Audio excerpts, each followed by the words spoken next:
और दूसरा क्वेश्चन ये है कि एक्स्ट्रा वर्जिन ऑलिव ऑयल जो है इसके अंदर कहते हैं कि खाना नहीं पकाना चाहिए।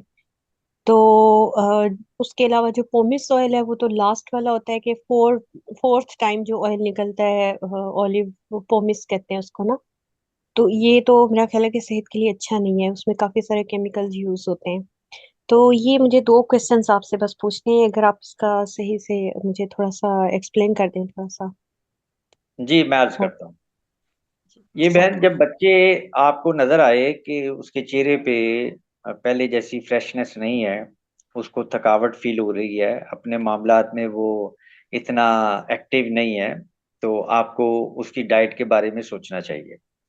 बच्चों के खास तौर पे हम लोगों ने बच्चों को लगाया हुआ है दूध पे, डेयरी मिल्क पे। उनको फौरी तौर पे दूध छुड़वा के उनको कोकोनट मिल्क पे लेके आए। उसका तरीका ये है कि आप एक कोकोनट ले लें, कच्ची गरी जिसे कहते हैं। तो उसमें से 3 किलो दूध बन सकता है बड़े आराम से। उसके छोटे छोटे पीस करें और उनको ग्राइंडर में डाल के, तो बारी बारी उनको, जैसे सरदाई को एक दफा निचोड़ लेते हैं फिर उसके अंदर पानी डालते हैं, इस तरीके से इसके एक खोपरे में से 3 किलो दूध जो है वो बन सकता है। और उसको स्टीम के अंदर गर्म करना है, उसको डायरेक्ट आग के ऊपर गर्म नहीं करना। तो इस सबसे पहली बात तो ये करें। दूसरा, उसकी डाइट में जितना हो सकता है फल और कच्ची सब्जी शामिल कर दें। तो अल्लाह के फजल से जब आप उसको मुख्तलिफ वैरायटीज देती चली जाएंगी, तो कुछ अरसे के बाद ही आपको महसूस होगा कि बच्चे के अंदर पहले जैसी फुर्ती और फ्रेशनेस आ गई है। किसी भी टेस्ट की जरूरत नहीं है। मेरा ख्याल है कि आपको बात क्लियर हो गई होगी। दूसरे नंबर पे जो एक्स्ट्रा वर्जिन ऑलिव ऑयल है, उसकी बात आप बिल्कुल सही फरमा रही हैं कि उसमें खाना बिल्कुल नहीं पकाना चाहिए।